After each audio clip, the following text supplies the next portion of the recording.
আমাদের দেশে, আমাদের রাজ্যে গণতন্ত্রের একটা সংকট চলছে। গণতন্ত্র কাকে বলে, গণতন্ত্র কিভাবে প্রতিষ্ঠিত হয়, সেটা নিয়ে সাধারণ নাগরিক যেমন, তেমনি যারা জনপ্রতিনিধি তাদের মধ্যেও বোধহয় কোনো সংশয় বা সন্দেহ থেকে গেছে, কিংবা এমনটাও হতে পারে যে গণতন্ত্র বিষয়টা কি সেটা আমরা ঠিকঠাক অনুধাবন করতে পারিনি, বুঝতে পারিনি। সেই জন্যই যেভাবে আমাদের নেতা নেত্রী কিংবা জনপ্রতিনিধিরা তাদের আচার আচরণ করেন, তাতে বারবার মনে হয় গণতন্ত্র সম্পর্কে তারা ঠিকঠাক জানেন না, বোঝেন না। আর এখানেই মনে হয় হিংসা, মস্তানি এটাই গণতন্ত্রের অঙ্গ হয়ে ওঠে। আর যখন এই অনুষ্ঠানটা করতে শুরু করছি, ঠিক তার আগেই মহেশতলায় একটা ঘটনা ঘটেছে। দুটো গোষ্ঠীর মধ্যে রীতিমতো দাঙ্গা, রীতিমতো ইট বৃষ্টি, তারপরে সেটাকে নিয়ে একই রকমভাবে রাজনৈতিক তরজা শুরু হয়ে গেছে। বিরোধী দলনেতা এই বিষয়টাকে কেন্দ্র করেও একটা অন্যরকম রাজনীতি করবেন বলে হুঙ্কার দিচ্ছেন। আগামীকাল তিনি নাকি বিধানসভা বন্ধ করে দেবেন, এবং গোটা বিষয়টা যেমনটা হয় যে একটা বিশেষ রং, মানে ধর্মের রং লাগাবার চেষ্টা, সেটা শুরু হয়ে গেছে। ঠিক এখান থেকেই আমরা বুঝতে চাইছি যে গণতন্ত্রের মানে কি এটা। গণতন্ত্র মানে তো পারস্পরিক মতামত বিনিময়ে করবার কথা ছিল। গণতন্ত্র মানে তো আমরা আমাদের জনপ্রতিনিধিদের নির্বাচিত করব, সেই জনপ্রতিনিধিরা বিধানসভায় বা আইনসভায় গিয়ে সাধারণ মানুষের কথা বলবে, সাধারণ মানুষের সুবিধা অসুবিধার কথাগুলো বলবে। এবং গণতন্ত্রে অন্যতম যেটা বিষয় সেটা হচ্ছে বিরোধী মত। যে মতটার সাথে আমি সহমত নই, যে মতটা আমার বিরুদ্ধ মত, সেই মতটাকে প্রাধান্য দেওয়া, সেই মতের কোনো যৌক্তিকতা আছে কিনা সেটা মূল্যায়ন করা, বিশ্লেষণ করা, এমনটাই তো গণতন্ত্রে হবার কথা ছিল। আমাদের দেশে, আমাদের রাজ্যে কোথাও তেমনটা কি হচ্ছে? বরং সব ক্ষেত্রেই আমরা দেখছি আধিপত্যবাদ। সংখ্যায় যারা বেশি তারা নিজেদের মতামত চাপিয়ে দেবেন এবং সেই মতটাকে ঠিক বলে বিবেচনা করবেন। অন্য কোনো মতের দরকার নেই, অন্য কোনো মত শুনবো কেন? এবং যে ভঙ্গিতে নেতারা কথা বলেন, এই যে অনুব্রত মণ্ডল নামে যে ব্যক্তির কথা নিয়ে অবিরাম আলোচনা চলছে, চর্চা চলছে, ভেবে দেখুন, গণতন্ত্রে কোনো জনপ্রতিনিধি এভাবে কথা বলে? এটা তো মস্তানদের ভাষা, এটা তো গুন্ডাদের ভাষা। ঠিক এইভাবেই চলছে। আর আমরা যদি ঠিক গতকালের আরও একটা ঘটনার দিকে তাকাই, গতকালই ঘটেছে। একজন পৌর প্রতিনিধি, পানিহাটির একজন পৌর প্রতিনিধি, তিনি সপাটে চড় মারলেন একজন সাধারণ নাগরিককে। সেও মহিলা, সেও পাল্টা প্রতিবাদ করলো, এবং সেই জনপ্রতিনিধি কি করলেন? প্রকাশ্য রাস্তায় পরস্পর মারামারিতে যুক্ত হয়ে পড়লেন, পরস্পর মারামারি করলেন। এগুলো দেখে যাচ্ছি আমরা। এরা জনপ্রতিনিধি, এরা আমাদের দ্বারাই নির্বাচিত হচ্ছে। আসলে দোষটা কার, বা কার গাফিলতির জন্য বা কার ঘাটতির জন্য এই ধরনের বিষয়গুলো গণতন্ত্রে ঘটছে? আমাদের বোধহয় একটু বোঝবার সময় এসেছে যে কারা দায়ী, নাগরিক দায়ী না জনপ্রতিনিধি দায়ী? ঠিক এই প্রশ্নটা যদি করি তাহলে আমাদের বুঝতে হবে যে আসলে না, দুতরফেই দায় রয়েছে। সাধারণ নাগরিকের যেমন দায় আছে, তেমনি জনপ্রতিনিধিদেরও দায় আছে। তাদেরও বুঝতে হবে তারা মানুষের প্রতিনিধিত্ব করছেন, আর মানুষকেও বুঝতে হবে কারা জনপ্রতিনিধি হিসেবে নির্বাচিত হচ্ছেন।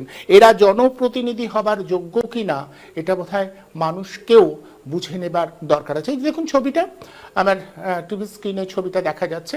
একেবারে প্রকাশ্যে মারামারি করছেন এই যে দুজন, তাদের মধ্যে একজন যে সাদা সালোয়ার কামিজ পরে রয়েছেন, সেই মহিলা একজন পৌর প্রতিনিধি। তিনি জনগণের প্রতিনিধি, তিনি রাস্তায় দাঁড়িয়ে অন্য আর একজন মহিলার সাথে চুলোচুলি করছেন, একেবারে যা দেখা যাচ্ছে আর কি, চুলোচুলি করছেন। এভাবেই আমাদের জনপ্রতিনিধিরা উঠে আসেন।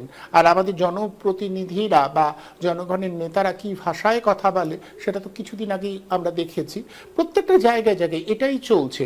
মস্তানের এই জনপ্রতিনিধিত্ব আসলে কি গণতন্ত্রের ধারক বাহক হতে পারে, হওয়া সম্ভব? আমাদের ঠিক এখানেই প্রশ্নটা থাকবে যে কেন ক্রমাগত মস্তানি, গুন্ডামি এগুলোই জনপ্রতিনিধিত্বের সমার্থক হয়ে উঠছে। যে যত বড় ক্ষমতাবান, যে মাসুল পাওয়ার দেখাতে পারবে, যে মস্তানি করতে পারবে, সেই এলাকায় প্রভাব বিস্তার করতে পারবে। এটা যেন আমাদের আজকের এই ব্যবস্থাপনায় প্রতিষ্ঠিত একটা সত্য হয়ে উঠছে। প্রত্যেকটা জায়গাতে সবাই আমরা এটাকে মেনে নিতে শিখছি, ক্ষমতা থাকলে ক্ষমতা দেখাও, দম থাকলে তবে পারবে। ওই যে দাপে রাখা, সবাই সবাইকে দাপে রাখবার চেষ্টা করছে, আর এটাই সমাজে সব স্তরে ছড়িয়ে যাচ্ছে। পুলিশ প্রশাসন ক্রমশ নিজেদের দায় দায়িত্ব ভুলে দলীয় অঙ্গুলি হেলনে কাজ করবার কথা ভাবছেন। তারা নিজেদের যে সার্ভিস রুল আছে, যে নিয়ম নীতি মেনে তাদের কাজ করবার কথা, সেটা ভুলে যাচ্ছেন। ফলে নেতারা যে নির্দেশ দিচ্ছেন সেই অনুযায়ী তারা কাজ করছেন। এর ফলে তাদের যে কাজ করার বিষয়, তাদের যে কাজ করবার একটা নির্দিষ্ট রীতি আছে, নীতি আছে, তারা ভুলে যাচ্ছেন। কখন কোথায় কি করা উচিত তারা বুঝে উঠতে পারছেন না, নেতাদের কথায় উঠছেন বসছেন। এইভাবে গোটা ব্যবস্থাপনাটাই না নষ্ট হয়ে যাচ্ছে। গোটা ব্যবস্থাপনার মধ্যে বিষ ছড়িয়ে যাচ্ছে, অসহিষ্ণুতার বিষ, হিংসার বিষ, হানাহানির বিষ। সর্বত্র সাধারণ মানুষ কেউ কাউকে সহ্য করতে পারছে না। রাস্তাঘাটে দেখবেন একেবারে তাদের মত প্রকাশ কিংবা তর্ক বিতর্ক মুহূর্তের মধ্যে সেটা হাতাহাতিতে পরিণত হয়। হাতাহাতির পরে হানাহানি, তারপরে হিংসা, তারপরে গুলিগোলা চলা। এটা যেন স্বাভাবিক বিষয় হয়ে উঠেছে। আমরা কোন দিকে এগুচ্ছি? মানে আমাদের জনপ্রতিনিধিত্ব যদি মস্তানি হয়, তাহলে তো আমরা সেই মস্তানি সংস্কৃতিকে ধারণ করব, বহন করব, সেটাই স্বাভাবিক হয়ে যায়, তাই না? ঠিক এখানেই আমাদের বুঝতে হবে যে এটা যদি গণতন্ত্র হয়, এটা যদি আমাদের ব্যবস্থাপনার অঙ্গ হয়, তাহলে আগামী ভবিষ্যৎ প্রজন্ম কোন দিকে যাবে, কিভাবে তারা এগোবে, এটা নিয়ে বারবার প্রশ্ন করার সময় এসে গেছে। মস্তানির যে জনপ্রতিনিধিত্ব আমরা তৈরি করছি, তা দিয়ে কি গণতন্ত্র আদৌ সুদৃঢ় করা যায়, করা সম্ভব? এই প্রশ্নটা খুব জোরে, খুব দৃঢ়তার সঙ্গে এখন করবার সময় এসে গেছে। আসুন এই প্রশ্নটাকে নিয়ে একটু নাড়াচাড়া করি। আমরা তো শুধু এটুকুই করতে পারি, আমরা মানুষকে বারবার বলতে পারি ভাবুন ভাবুন। কেউ হয়তো ভাববেন না, এমনকি আমার এই অনুষ্ঠানটা হয়তো অনেকে দেখবেন না, কারণ আমি যে অনুষ্ঠান করি সেগুলো একটু ভাববার রসদ থাকে, বারবার ভাবতে বলি। ভাবতে কেউ চায় না, বরং আমি যদি ঠিক আজকে উল্টো করতাম, যে হিন্দু মুসলমানের বিভাজনকে সামনে রেখে একটা উচ্চনাদি চিৎকার করে অনুষ্ঠান করতাম, তাতে ভিউজ বাড়তো, অনেক লোক দেখতেন, তাতে লাইক দিতেন, কমেন্ট করতেন অনেকে।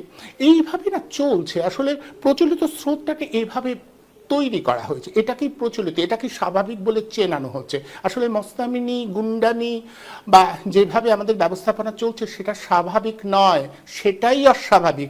আমি যেটা বলছি সেটাই স্বাভাবিক, সেটাই হওয়া উচিত ছিল। কিন্তু কি আশ্চর্য, বাস্তবটা পুরো পাল্টে গেছে। আমার কথাগুলো আমি যে ভঙ্গিতে বলছি সেটা অবাস্তব হয়ে গেছে এখন। আর উল্টো দিকে যারা রয়েছেন, উচ্চনাদি চিৎকার করবেন, চেঁচামেচি করবেন, ডেস্ক রুমে এখান থেকে ওখানে দৌড়দৌড়ি করবেন, হাত নাড়বেন, নানা ধরনের কথা আলাপ আলোচনা করবেন, সেটা আজকের সময় স্বাভাবিক বলে গণ্য হচ্ছে। আমার বারবার মনে হয় সেই সুকুমার রায় কতদিন আগে বোধহয় এইরকম একটা সামাজিক পরিমণ্ডল তৈরি হবে ভেবেই লিখেছিলেন সেই কবিতাটা, যে কবিতা তিনি বলেছেন যে শুনছো দাদা ওই যে হোতা বদ্যিবুড়ো থাকে, সে নাকি রোজ খাবার সময় হাত দিয়ে ভাত মাখে, চক্ষু দিয়ে দেখে নাকি কান দিয়ে সব শোনে, শোয় নাকি সে শিওরখানা মুন্ডু পানি দিয়ে। ভাবুন, প্রত্যেকটা স্বাভাবিক বিষয়, কিন্তু এমন করে বলছেন নাকি, তাতে মনে হচ্ছে যেন অস্বাভাবিক। আসলে ওই যে বললাম, দূরদৃষ্টি ছিল, তার দূরদৃষ্টি ছিল বলেই এমন একটা পরিমণ্ডল সামাজিক আসবে, সমাজ স্তরে এমন একটা পরিমণ্ডল তৈরি হবে যেখানে স্বাভাবিক বিষয়টি অস্বাভাবিক হয়ে যাবে বলে তিনি বুঝতে পেরেছিলেন। তাই বোধহয় এটাই বলে রেখেছিলেন যে হাত দিয়ে ভাত খায়, এটা হয় কখনো? ভাবুন তো, হাত দিয়ে নাকি ভাত খায় কেউ, চোখ দিয়ে নাকি দেখে। সত্যি স্বাভাবিক জিনিসগুলোকে অস্বাভাবিক ভাবার রোগ আমাদের যখন পেয়ে বসেছে, তখন আমরা শুধু একটু মানুষকে বলতে পারি ভাবুন, একটু ভাবুন। যদি না ভাবেন তাহলে আমরা, আমাদের আগামী প্রজন্ম বোধহয় খুব বিপজ্জনক একটা জায়গায় চলে যাব। আসলে এই মস্তানির জনপ্রতিনিধিত্ব কিভাবে প্রতিষ্ঠিত হলো সে নিয়ে একটু আলোচনা করি। আলোচনার জন্য আজ অতিথি হিসেবে যাদের আমন্ত্রণ জানিয়েছি, আসুন পরিচয় করিয়ে দিই তাদের সঙ্গে। আমাদের সঙ্গে রয়েছেন দেবাশিস ঘোষ, রাজনৈতিক বিশ্লেষক। আমাদের সঙ্গে রয়েছেন গৌতম দত্ত, শিক্ষক এবং একই সাথে রাজনৈতিক বিশ্লেষক। আর আমাদের সঙ্গে রয়েছেন সুদীপ্তা রায় চৌধুরী মুখার্জি। সুদীপ্তা নিজে কবিতা লেখেন এবং একই সাথে বিভিন্ন রাজনৈতিক দলের সাথে যুক্ত থেকে তার নিজস্ব কিছু অভিজ্ঞতা তৈরি হয়েছে, যেগুলো তিনি বলবেন। আর আমাদের সঙ্গে রয়েছেন সমাজকর্মী মিতা চক্রবর্তী। আপনাদের সবাইকে আজকের এই অনুষ্ঠানে আমি স্বাগত জানাচ্ছি। আমি প্রথমেই আসবো দেবাশিস বাবুর কাছে। দেবাশিস বাবু, গোটা চিত্রটা আমি মোটামুটি বলে দিলাম যে জনপ্রতিনিধিত্ব মানে এইটা যদি হয় তাহলে সত্যি কি আমরা গণতন্ত্রকে রক্ষা করতে পারবো? গণতন্ত্রকে রক্ষা করতে পারবো কি পারবো না আমি জানি না, কিন্তু আমি এটুকু আপনাকে বলতে পারি, এই যে আজকের দিনে এখন দেখবেন কালকে বিধানসভার অধিবেশনে খুব তুলকালাম হয়েছে। মানে কি নিয়ে তুলকালাম হয়েছে যদি ভালো করে ভেবে দেখেন, কেউ বলছে সিঁদুর, কেউ বলছে সিঁদুর কেন উচ্চারিত হয়নি, ইত্যাদি ইত্যাদি। আমার কাছে একেবারে অন্য একটা পার্সপেক্টিভ আছে অনুপম বাবু। সেটা হচ্ছে যে যুদ্ধকালীন পরিস্থিতি যখন আমি দেখলাম, যখন যুদ্ধ যুদ্ধ ভাব হলো, সেই সময় আপনি যদি খেয়াল করে দেখেন, আমাদের বিজেপি যারা হিন্দুত্ববাদ নিয়ে খুব মুখর হয়েছিল, তারা কিন্তু ধীরে ধীরে এই হিন্দুত্ববাদ থেকে সরে এলো এবং তাদের বিভিন্ন নেতা নেত্রী, বিভিন্ন ধর্মের মানুষ, তারা কিন্তু অন্য কথা বললো। মানে তারা কিন্তু ইন্ডিয়াকে একরকম ভাবে সমর্থন করলো। আপনি তার পরের ক্ষেত্রে আসুন, যেটা হচ্ছে যুদ্ধকালীন, মানে যুদ্ধ নয় শান্তি চাই। এই যুদ্ধ নয় শান্তি চাইতে কে আগে শান্তি চেয়েছিল? ডোনাল্ড ট্রাম্প আগে বলে শান্তি করলেন নাকি বিজেপি করলো, সেটা বড় কথা নয়। কিন্তু এটা ভাবতে হবে যে খুব তাড়াতাড়ি, মানে সেই বাম প্রগতিশীলতার পথে হেঁটে বিজেপি কিন্তু যুদ্ধটাকে থামিয়ে দিল। তার মানে এই যে ইন্ডিয়া মধ্যে কিন্তু বিজেপি ধীরে ধীরে ঢুকে যাচ্ছে। মানে এই যে এনডিএ জোট, সেই এনডিএ জোটটা দেখুন আস্তে আস্তে বিজেপি কিন্তু সেখানে সেই দিকেই মত দিচ্ছে। আপনি যদি একটু ভালো করে খেয়াল করে দেখেন, এই যে যুদ্ধ নয় শান্তি চাই, এরপর বিভিন্ন রাজ্যসভা এবং লোকসভার বিভিন্ন মানুষজনকে নিয়ে একটা প্রতিনিধি দল গঠিত হলো। সে অনেককে ডাকা হলো, সমস্ত দল থেকে ডাকা হলো। এবং খেয়াল করে দেখুন যে প্রথমে ইউসুফ পাঠানের নাম উচ্চারণ করলো। মানে আমাদের বাংলায় তো মানে তৃণমূল হচ্ছে বিজেপির মুখ, তো সেখানে দেখা গেল প্রথমেই ডেকে নেওয়া হলো ইউসুফ পাঠানকে। তারপর একটা সুন্দর চিত্রনাট্য তার সাজানো হলো এবং সেখানে সাজিয়ে অভিষেক ব্যানার্জি চলে গেলেন সেই রিপ্রেজেন্টেশন, এবং অভিষেক ব্যানার্জি দারুণ দারুণ বক্তব্য রাখলেন। মানে আমি যেটা বলার চেষ্টা করছি, যে আপনি যে জায়গাটা ধরেছেন, যে জায়গাটা কথা বলছেন, আসলে কিন্তু আমরা সবাই একটা, মানে বিভিন্ন দল, মানে তৃণমূল হোক বিজেপি হোক, সব বৈচিত্র্যের মধ্যে ঐক্য বর্তমান। আপনি খেয়াল করে দেখুন আমাদের পশ্চিমবঙ্গে তৃণমূল যেমন অ্যান্টি ব্যাকটেরিয়ার কাজ করছে একটা ব্রড স্পেকট্রামে দাঁড়িয়ে, সেই অ্যান্টি ব্যাকটেরিয়া ওনারা কি করছেন? মানে একদিকে আপনি যদি ভাবেন, অতিবাম থেকে শুরু করে একেবারে হিন্দুত্ববাদী, মানে এই যে পুরো লাইনটা কিন্তু বিজেপি, মানে তৃণমূল ধরে নিচ্ছে, এবং বিজেপি কিন্তু ধীরে ধীরে ধীরে ধীরে সেই জায়গাটাকে আত্মস্থ করার চেষ্টা করছে। মানে আমি এটাই বলার চেষ্টা করছি যে লড়াইটা কোথাও নেই। বিজেপি এবং তৃণমূল, মানে রাদার এনডিএ এবং ইন্ডিয়া, এই দুজনে কিন্তু, বিজেপি কিন্তু সেই জায়গায় আত্মস্থ করেছে নিজেকে। মানে আমরা এই সমস্ত ভাবেই এগিয়ে যাচ্ছি, এবং থাকুক না স্বাস্থ্য নিয়ে আলোচনা নাই হোক, শিক্ষা নিয়ে আলোচনা নাই হোক, আনএমপ্লয়মেন্ট নিয়ে আলোচনা নাই হোক, এগুলো তো ইম্পর্টেন্ট নয়। আমরা যদি এই মাঝে মাঝে, মানে ধরুন এই যুদ্ধ ভাব করি, ধর্ম নিয়ে আলোচনা করি, তাহলেই তো আমাদের দেশ এগিয়ে যাবে। এবং মাথায় রাখবেন, দেশ এগিয়ে যাবে শুধু নয়, জিডিপি একবার 3 নম্বর 4 নম্বরে যাবে। আপনি কিন্তু ভুল করে জিডিপি কে আমাদের লোক সংখ্যার ডিনোমিনেটরের লোক সংখ্যাকে আনবেন না, তাহলে ভুল হয়ে যাবে। ওইসব করার দরকার নেই। মানে জিডিপি এগিয়ে যাবে, আমাদের দেশ এগিয়ে যাবে। আমরা নাই বা বললাম এই আলোচনা, এই যে আপনি বলছেন আজকে আলোচনা, আমরা কি এক্সপেক্ট করতে পারি? আগে পঞ্চায়েতে শিক্ষকরা যেতেন পঞ্চায়েত ইলেকশন লড়তে, বা শিক্ষক বা ওই ধরনের পুল। এখন তো সেটা করলে হবে না, এখন তো অনুব্রতকে যেতে হবে, বা কাজল সিংদের যেতে হবে, শাহজাহানদের যেতে হবে। মানে আমি যে পঞ্চায়েত লড়বো বা ইলেকশন লড়বো, সেই জায়গায় দাঁড়িয়ে আমার কতগুলো ফিচার্স থাকা দরকার। সেই ফিচার্সের মধ্যে অনুব্রত, শাহজাহান বা বিজেপির ক্ষেত্রে আপনি যা যা ধরবেন, সেই জায়গাগুলোকে, ফিচার্স গুলো থাকতে হবে। তার ফলে এই রাস্তায় আপনি আজকে দেখবেন যে এটা তো ভালো স্বচ্ছতা আছে, রাস্তার মধ্যেই মারপিট করবে, বিভিন্ন পুলিশকে গালাগালি করবে, মানুষকে বাজে ভাষায় কথা বলবে। এটাই তো আমাদের সমাজ, এইভাবেই তো আমরা এগিয়ে যাচ্ছি। আমি বলছি যে আমরা যতই আলোচনা করি অনুপম বাবু, আমার মনে হয় আজকে কিন্তু আমরা এগিয়ে যাচ্ছি। বিজেপি তৃণমূল একেবারে একজোট হয়ে, মানে মাঝে মাঝে দেখুন যখন যখন কথাবার্তা আসবে, এরা কিন্তু ধর্ম নিয়ে কথা বলবে, যুদ্ধ নিয়ে কথা বলবে, যেটা আপনি বলছিলেন, প্রচুর ভিউজ পাবে, এবং ভোটের আগে সবাই দেখবেন গলার শিরাটিরা ফুলিয়ে অনেক কথা বলছে। কিন্তু আসলে মানুষের জন্য কি কাজ হচ্ছে কি হচ্ছে না, আমি আপনি খুব ভালো করে জানি। এবং দেখবেন দেশ কিন্তু, আমরা আবার কিন্তু সেই বড় বড় করে লেখা থাকবে জিডিপিতে দেশ এগিয়ে গেছে। আমাদের স্বাস্থ্য, শিক্ষা, সড়ক, জল, এসব নিয়ে আলোচনার দরকারই নেই। কর্মসংস্থান গুলি মারুন, কি দরকার আছে? দেশ তো এগিয়ে যাচ্ছে। আমার এটাই মনে হচ্ছে যে আমরা একটা অদ্ভুত জায়গায় দাঁড়িয়ে আছি, যেখানে দেশ এগিয়ে যাচ্ছে কিন্তু কোনোভাবে আমরা এই আলোচনাগুলো করার জন্য কখনো বলছি এই নেতা এর সাথে চুলোচুলি করেছে, এই নেতা গালাগালি করেছে। নেতাদের তো এটা কাজ। আপনি কি ভাবছেন নেতারা এগুলো করবে না তো করবে কি? এটাই তো নেতাদের কাজ। আমরা তো এরম নেতাই পছন্দ করেছি। একদম, আমি এখানেই আসবো, সুদীপ্তার কাছে আসবো। সুদীপ্তা, আপনার কাছে আমার জিজ্ঞাসা, আপনি বিভিন্ন রাজনৈতিক দল, আপনি আমাকে বলছিলেন যে বিভিন্ন রাজনৈতিক দল, আপনার অভিজ্ঞতা যে এই যে খারাপ কথা বলা, এই যে গাজোয়ারির সংস্কৃতি, সব রাজনৈতিক দলের মধ্যে যদি, বিশেষ করে শাসক রাজনৈতিক দলের মধ্যে যদি থাকে, তাহলে আলাদা শাসক দল দরকার কি? সব শাসকই তো একই রকম, আলাদা আলাদা দল থাকার তো দরকার নেই। যেটা দেবাশিস বাবু ইঙ্গিত করলেন, সত্যি তো সবাই একসঙ্গেই আছেন, এটাকেই তো আমরা মেনে নিচ্ছি যে এটাই আসলে আমাদের রাজনীতির মূল স্রোত। দেখুন, সবাই একসঙ্গে থাকবে এবং সব একসাথে যদি চলতে পারে, তার নামই হচ্ছে গণতন্ত্র, ডেমোক্রেসি। সবাই একসাথে থাকে। বিরুদ্ধ মতকেও আমি সম্মান করবো, যেটা একটু আগে আপনিও বলছিলেন। কিন্তু আমার একটা স্পেসিফিক মত থাকবে, তার মানে হচ্ছে বিরুদ্ধ মত যিনি পোষণ করছেন তাকে আমি গুলি করব না। এটাই হচ্ছে ডেমোক্রেসি।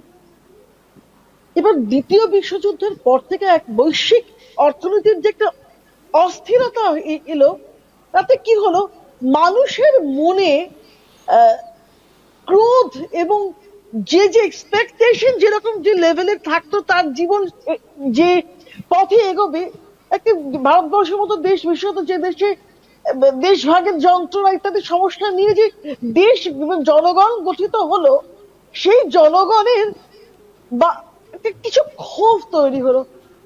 যে ক্ষোভের বহিঃপ্রকাশ আমরা জানি, যে ক্ষোভের মানে যে ক্ষোভকে আমি রূপ দিতে পারি না, সেটাই আর কি খারাপ কুকথার মাধ্যমে সেটাকে মানুষ সেই মানে ব্যক্ত করতে না পারা সেই ক্রোধকে মানুষ তার বহিঃপ্রকাশ হয় কুকথা। কিন্তু বর্তমানে রাজনীতিতে যখন আমরা এর অনুপ্রবেশ দেখব, ব্রতর হাত ধরে বা অনুব্রতদের হাত ধরে, তখন কিন্তু জিনিসটা অনেকটা বেশি ভাবাবে। তো যেহেতু এই রাজ্যে শাসক দলের কাছে জেলে যাওয়া এবং জেল থেকে বেরিয়ে এসে আবার জনপ্রতিনিধি হয়ে যাওয়া, বা দলের মুখ হয়ে সন্ধ্যেবেলা বিভিন্ন চ্যানেলকে নিয়ে বসা খুব আমবাদ, খুব সহজ বিষয় হয়ে গিয়েছে। তাই আমাদের এইগুলোতে লজ্জা লাগে না। আমরা দেখলাম, আপনি পানিঘাটির ঘটনাটা একটু উল্লেখ করে দিয়ে আমার যদিও সময় শেষ, একজন জনপ্রতিনিধিকে একজন মেয়ে মারছে, তার সে ব্যক্তিত্ব নেই এবং তিনিও সেই মারামারিতে লিপ্ত হয়ে পড়ছেন। সেই ব্যক্তিত্ব সংশ্লিষ্ট জনপ্রতিনিধির নেই যে যদি তিনি অন্যায় করে থাকেন তিনি ক্ষমা চাইবেন, বা মেয়েটিও যদি অন্যায় ভাবে তার রাস্তা অবরোধ করে থাকে বা ট্রাফিকের সমস্যা সৃষ্টি করে থাকে, তিনি সেখানে তার নিজের পজিশন দিয়ে তিনি ওকে বুঝিয়ে দেবেন ওর ভুলটা কোথায় হয়েছে। দুজন রাস্তায় মারামারি করছে, মানে এই ছবি যদি বাংলার উঠে আসে, এমনি বাংলার অবস্থাতে শিক্ষক রাস্তায় বসে থাকে, এই অবস্থা বাংলা এবং প্রতিটি শিক্ষা প্রতিষ্ঠান তালা পড়ে লেগে যাচ্ছে। একদম। বেশ, আমি মিতাদির কাছে আসবো। মিতাদি, এই হচ্ছে সামাজিক চিত্র। মানে এই দায়টা কার? মানে আমি বলতে চাইছি যে জনপ্রতিনিধিরা ক্রমশ মস্তানির দিকে চলে যাচ্ছেন, আর এই জনপ্রতিনিধিদের নির্বাচিত করছি তো আমরা সাধারণ নাগরিক। দায়টা কার? জনপ্রতিনিধিদের না নাগরিকের? নাকি দুই তরফেই আসলে অবনমন ঘটেছে দুদিকেই? হ্যাঁ, আসবো, শুনুন। হ্যাঁ, মিতা দেবী ওনার পারমিশন নিয়ে আমি একটা কথাই বলবো, যে আমাদের কাছে চয়েস কি আছে? আপনি মিতা দেবী নিশ্চয়ই বলবেন, আমি আপনাকে ক্ষমা চেয়ে নিচ্ছি। মানুষের অবনমন ঘটেনি, মানুষের কাছে খিদে আছে, কিন্তু যদি খাবারটাই বাজে কোয়ালিটি সার্ভ করা হয় আর আপনার কাছে চয়েস না থাকে, তাহলে আপনাকে ওই বাজে কোয়ালিটি খাবারই খেতে হবে। আপনার কাছে চয়েস একদম। মিতাদি, সত্যি কি এমনটা যে আমাদের কাছে, মিতাদি এমনটাই কি মিতাদি, যে চয়েস নেই আমাদের কাছে কিছু? আমরা কি সত্যি পাল্টাতে পারি না? না, এই মুহূর্তে আমরা যে অবস্থায় আছি তাতে পাল্টানো মানে পাল্টে দেওয়ার ব্যাপারটা একটা মানে স্বপ্ন দেখার, দুঃস্বপ্ন দেখা বা স্বপ্ন দেখার মতো। কারণ কি, যেভাবে মানে এই শাসক রাজ কেন্দ্র এবং রাজ্য মিলিয়ে দুই শাসক রাজ যেভাবে আহ, লুম্পেন, আমি আগেও বলেছি, প্রতি কথাতেই আমার এই কথাটা আসবে, এই লুম্পেন প্রলেতারিয়েটদেরকে সামনে আনছে, তাদের দিয়ে সমস্ত কিছু কাজ করাচ্ছে, তাদের জনপ্রতিনিধি হিসেবে তুলে ধরছে, তাদেরকে ভোটের দায়িত্ব দিচ্ছে, তাদেরকে শিক্ষকদের মারার দায়িত্ব দিচ্ছে, তাদেরকে দাঙ্গা লাগানোর দায়িত্ব দিচ্ছে। তা যদি এইরকম দায়িত্বপ্রাপ্ত লোকেরা, এরা ভালো ভালো কাজের দায়িত্বপ্রাপ্ত লোকেরা শাসকের আনুকূল্য পায়, তাহলে কি এই সমাজের এই যে তুমি আজকে যা নিয়ে কথা বলছো, এই ছবিটা পাল্টানো সম্ভব? পাল্টানো সম্ভব না। অন্যদিকে এই যা চলছে তার বিরুদ্ধে অত্যন্ত দৃঢ়ভাবে, সচেতনভাবে শুভবোধ সম্পন্ন মানুষদের যে এগিয়ে আসা উচিত, সেই মানুষজন চুপ করে আছেন, এটা সব থেকে ভয়ের। কিন্তু পুলিশ প্রশাসন, এটাও তো বক্তব্য যে পুলিশ প্রশাসন সর্বস্তর থেকে এই দাবিটা উঠবে না কেন, যে আমাদের মান সম্মানের বিষয় আমরা এটা আমাদের দেখতে হবে। তারাই তো একত্রিত হয়ে প্রশাসনের কাছে চাপ তৈরি করতে পারতো, সেটাও কি আমরা দেখলাম? আমি ভাবছি যে ঠিক আছে, ভোটে না হয় চুজ করবার জায়গা নেই, কিন্তু পুলিশ প্রশাসনকে একসাথে বলতে পারে না? তারা এতটা নুচ্চ, এতটা ভয় সন্তুষ্ট যদি হয়ে থাকে, তো সবটাই তো আজকে মার খেয়েছে বিভিন্ন জায়গাতে, অন্য জায়গায় গালাগালি খাচ্ছে। এই যদি পুলিশ, তাহলে পুলিশের ভেতর থেকে তো প্রতিবাদটা আসা উচিত, নাকি কোথাও এই ক্ষমতার হ্রাস এমন করে গ্রাস করেছে যে সবাই মেনে নিচ্ছে, মানিয়ে নিচ্ছে? আজকে মনে হয় অনেক দিন পর আমি একটা পজিটিভ দৃষ্টিভঙ্গি নিয়ে আজকের আলোচনায় বসতে পেরেছি। কারণ আপনার আলোচনার অভিমত বিষয়কে কেন্দ্র করে একটি হচ্ছে গতকালকে যে কাউন্সিলর প্রকাশ্য রাজপথে দাঁড়িয়ে মারপিট করেছে, আরেকটি হচ্ছে পুলিশ প্রশাসনের দিক। গতকালকে প্রকাশ্য রাজপথে দাঁড়িয়ে যে মারপিটটা হয়েছে সেটার মধ্যে আমি কিন্তু একটা পজিটিভ দিক দেখতে পেয়েছি। সেটা কি? সেটা হচ্ছে কাউন্সিলররা, আপনারা জানেন যে 2026 সালের বিধানসভা নির্বাচনের আগ মুহূর্তে এই ঘটনা, আমার মনে হয় যারা বলছেন শাসক দলের বিরুদ্ধে বিরোধিতা করছেন তাদের পক্ষে একটা এনার্জি গ্রো করলেও করতে পারে। কারণ অন্যায় করলে পরে কাউন্সিলর দলের কাউন্সিলর হলেও তার বিরুদ্ধে যে প্রতিবাদ করা যায় এবং প্রতিবাদটা কোন লেভেলে। গৌতম, আমি একটু বলি যে আসলে কোথাও বোধহয় আপনি এটা বলতে চাইছেন যে একতরফা জনপ্রতিনিধিত্বের যে মস্তানি, তাকে কাউন্টার করা, কোথাও একটা বার্তা দিতে চাইলো সাধারণ লোক, এটা বলতে চাইছেন? বেশ, আপনি বলুন, এই জায়গাটা ব্যাখ্যা করুন আপনি। যে 2026 সালে এই কাউন্সিলররা, এই পঞ্চায়েতরা, এরাই বুথ জ্যাম, মানে বুথে থাকবে, মানুষকে ভীতি প্রদর্শন থেকে আরম্ভ করে সবকিছু এরা করবার দায়িত্ব নেয়। এই ধরনের কাউন্সিলরের বিরুদ্ধেই যে আজকে সাধারণ মানুষ গর্জে উঠলে পরে প্রতিবাদ করে, এটা তারা সেই এনার্জিটা অন্তত বিরোধীরা নেই। এবং আমি মনে করি কালকে যে মেয়েটি প্রকাশ্যে আমি দেখেছি ওই টিভির পর্দায় বহুবার আমি যে কাউন্সিলর আগে গায়ে হাত তুলেছে, সুতরাং তারপরে মেয়েটি প্রতিবাদ করেছে। এটাই যদি হয়ে থাকে তার মানে প্রতিবাদের ভাষা গড়ে শাসক দলের পক্ষে এটি একটি অশনি সংকেত। সুতরাং এই ঘটনা যদি একাধিকবার 2026 সালের বিধানসভা নির্বাচনের আগ মুহূর্তে ঘটতে থাকে, আমার মনে হয় পুলিশ প্রশাসনের যেভাবে মনোবল অনেকটা তলানিতে এসে দাঁড়াচ্ছে বিভিন্ন সময় বিভিন্ন কারণে, একইভাবে শাসক দলে যারা ভাবতে চায় সব সময় যে আমরাই রাষ্ট্র এবং আমরাই গণতন্ত্রের শেষ কথা বলবো, কিংবা আমরা অলিখিত ঈশ্বরের প্রেরিত দূত, তারা অন্তত সবক শিখে যাবে যে না, অন্যায়ের বিরুদ্ধে প্রতিবাদ করবার জন্য সাধারণ মানুষের ভাষা এই পদ্ধতিতেই গড়ে উঠবে।